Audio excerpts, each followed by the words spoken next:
Sheriff Timms was in a hurry. The rain-soaked road of County Line 9 was notorious for car accidents. As he sped into the pitch-black night, a crack of lightning fired off in the distance. A subtle blinking taillight pierced the darkness like a lonely beacon in an otherwise desolate stretch of road. As the sheriff pulled alongside a burned-out vehicle, he radioed for backup, but only heard static and silence. Reaching for his phone, he checked signal. Nothing. Not even a single bar. The only noise he heard was the constant back and forth of the windshield wipers. An eerie silence clamped down around him as he slowly opened the car door to his police cruiser. As he circled the burned-out wreck, his flashlight scanned its interior. Nothing. Nothing at all. A melted set of keys was still in ignition, but no personal effects. Nothing recognizable. It was completely gone. As he continued to scan the scene, his flashlight landed on a fresh set of footprints. Small boots, he thought. Ladies' boots, perhaps. As the rain began to ease, he started following them. It wasn't long till he arrived in an old, broken-down cabin that the locals considered to be haunted. Eerie, disembodied voices were said to have emanated from it, but the sheriff paid the rumors no mind. As he searched around the remains of the cabin, he could have sworn he heard the eerie cry of a baby. A newborn. Just a subtle whimper. A subtle whisper. He made his way around back, and what he saw made his blood run cold. Kneeling in the rain, covered in blood and burns, a young woman sat cradling her newborn child. Timms checked the young woman for a pulse. There was nothing. She was gone. Her last desperate act was to protect her child. He took off his coat and took the baby from her cold, dead arms, wrapped her up nice, tight, and warm, started making his way back to his police cruiser. That's when his backup suddenly arrived. A young female deputy that just happened to be on patrol. Take her, he spoke. Put her in my car and keep her warm.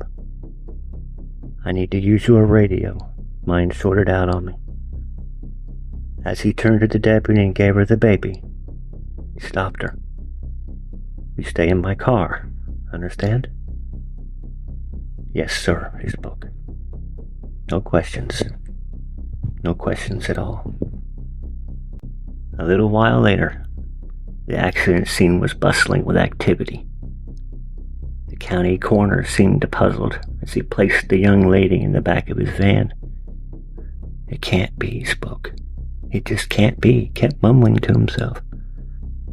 What's puzzling you, Doc? Tim spoke. Are you sure you found her there, he asked. Timms nodded his head. Quite sure, the sheriff explained. I checked for pulse, and that was it. I called you guys in. Sheriff, the coroner said, it's a good mile to where she collapsed. Her legs are shattered. She has burns over 90% of her body. And something else, the coroner paused. I just can't believe it. This woman has been dead for at least a day. Sheriff Timms shook his head. It can't be, Doc, he explained. I got the call just under an hour ago. The coroner and Timms sat there and shook their head. There was nothing to say. Nothing more to do. County Line 9, Tim spoke.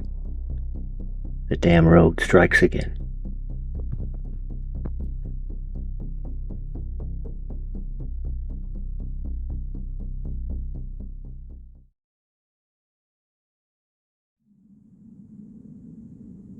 As the taxi pulled away from my family's residence, a sense of dread thread through my bones as the smell of burnt wood permeated the morning air.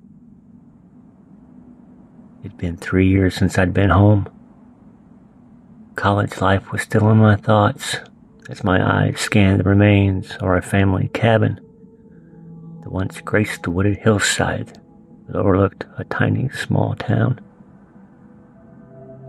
The rugged hills and isolation were nestled right up against the state park. You could get lost in those woods rather quickly, and indeed, several people had actually vanished within the state park itself. When my mother informed me that the cabin had caught fire, we immediately thought it was suspicious. He just had to know the area. Ever since the spectacle of the 2017 solar eclipse and the up-and-coming 2024 eclipse, the woods had been invaded by Wicca practitioners and witches' covens. The path of the eclipses will make a perfect X right over our tiny little town, opening it up to all kinds of satanic activity and witchcraft. As my eyes scanned the burnt rubble, the door to the small barn that was still standing slowly opened. My mom's teary eyes said it all. As I gave her a hug, I could feel a small amount of relief finally wash over her. "Are you sure you want to do this, son?" she spoke, drying her eyes on her sleeve. "It needs to be guarded, Mom," I answered. "Not to mention, I'm getting tired of this shit." She nodded in agreement as she beckoned me into the barn. It was more like a guest room, really. Little desk, a single bed, and a nice-sized living room. There was a small gun cabinet in the corner that contained the obvious: the 12-gauge shotgun, a small rifle. "I just don't feel good about this, son," she spoke. "Well," I murmured, "I have my phone, and someone has to safeguard the property. Only law around here is county, and I know the area better than they ever will." "That's true," she answered. "You spent your whole life in these woods." "Okay, son. Okay. Just be careful and call me often." "Okay, Mom. After all, it should be just a day or two anyway," I spoke, till the rain puts out the embers for good. Not losing the barn too, no way in hell. With that, I gave her a hug and watched her leave in her car.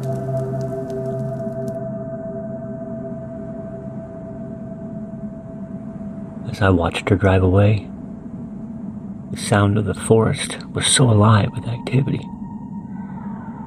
Little drops of rain made hissing sounds as they struck the remains of the burnt-out cabin.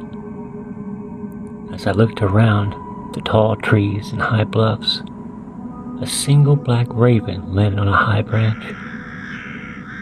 It was so still that if I moved my eyes from it, I would lose it among the many shadows that blanketed the forest. "What do you want, bird?" I yelled as I picked up a rock and threw it in its general direction. The thing didn't move at all. It sat like a statue, just looking at me.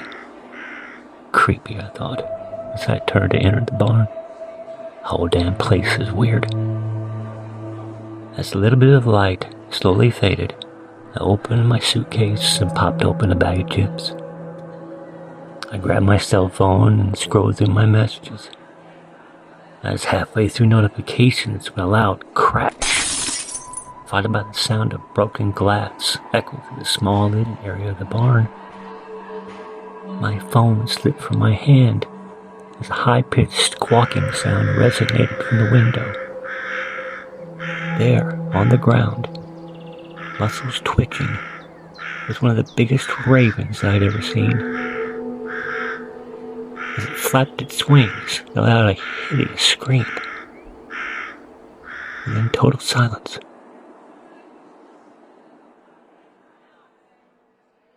I looked out the window and listened, Not a single noise came from the forest. It suddenly felt so dead, and just as shocked as I was.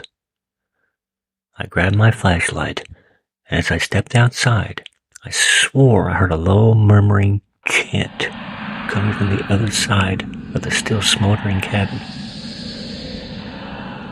Tall black shadows started weaving in and out of the trees, like long arms of darkness, eating every bit remaining light it could find.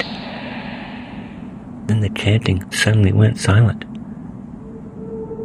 I scraped up every ounce of courage I could and shined my light at a still standing piece of wall. That's when I saw a ghost face staring right at me. It darted out of sight as my flashlight bounced off the wall. Its shadow was moving back and forth as if contemplating its next move. That's when I ran to the barn and retrieved the shotgun. I didn't waste any time as I aimed for the half wall and fired. Shotgun blast echoed in the night as I yelled some choice phrases into the darkness. I cautiously approached the wall, and with one quick move, I spun around the corner to the other side. Nothing. Not a single thing was there. Nothing. All I'd hit was air. I scanned the forest with the shotgun as what sounded like footsteps seemed to appear from everywhere. They raced off into the darkness, slowly disappearing into the heavy night. They know I'm armed, I spoke to myself. "Don't ever come back," I yelled, as I fired another round into the trees. I returned to the barn and locked it up tight. As I revisited the bedroom window, my focus turned to the broken glass all over the floor. As I scanned the jagged pieces, a cold, hard chill suddenly washed over my entire body. "The raven," I yelled. "It's gone."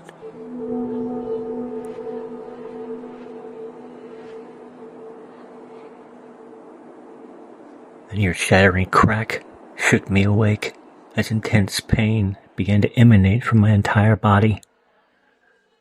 I suddenly felt myself being dragged as I slipped in and out of consciousness.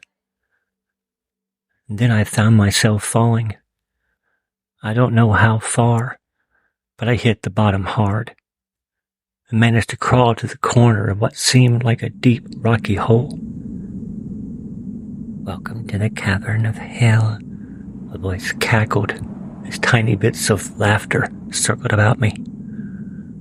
"What do you want from me?" I screamed, struggling to stand. "Nothing," the voice answered. "Something, maybe everything," the voice then smirked. I somehow calmed my nerves just enough to catch my breath.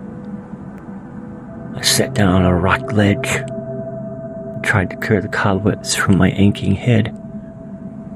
And that's when I found myself getting angry. "Leave me be," I said, "and it'll be the end of it. I'm only going to say it once." Laughter suddenly filled the air once again as I stared up at the pale, expressless faces. A feeling of overwhelming hatred started brewing inside me. These are the ones that burnt our cabin, I thought. Some insane cult, probably spent the night barking at the moon. Whoever they weren't very smart. They had totally chosen the wrong hole to dump me in. As my hands felt the side of the bluff, I smiled as it revealed a large crack.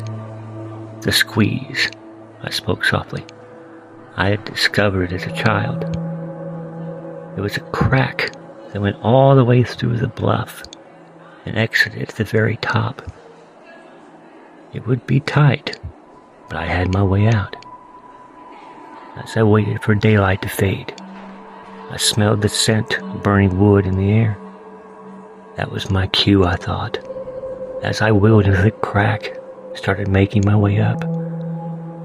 After getting stuck twice, and whispering a few choice phrases about my fat butt, I finally wiggled out of the crack. A campfire now burned below me as 3 men in masks aimlessly danced around it. I looked to my right. That's the way home, I thought. Why weren't my legs moving? Maybe it was that hidden side in all of us that only comes out to play during our darkest hours. It wasn't the first time I felt it. Wasn't the first time I acted on it either. As the fire of night consumed me, the last thing I remember wasn't an action. It was a feeling. It was total, unfiltered adrenaline, followed by an overwhelming urge to pass out. As the morning air tickled my nostrils, I blinked my eyes open to find them blinded by the mid-morning sun. I turned my head away from it, only to find that somehow I'd arrived back at the smoldering cabin.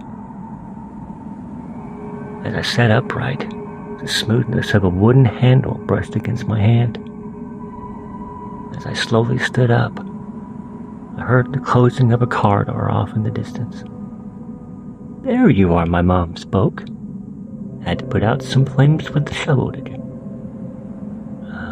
Yeah, I said, picking up the shovel. Those damn hot embers didn't let me get any sleep last night. As Mom made her way toward the barn, I felt something twitch against my foot. A bloody, cold, dead hand was sticking out of the dirt. The last death twitch slowly fading from it. I shoved it under the dirt with my toe, put a few extra scoops of dirt on it. One thing is for certain. If you ever decide to kidnap a victim for a satanic ritual, you may want to make sure that he's not a serial killer.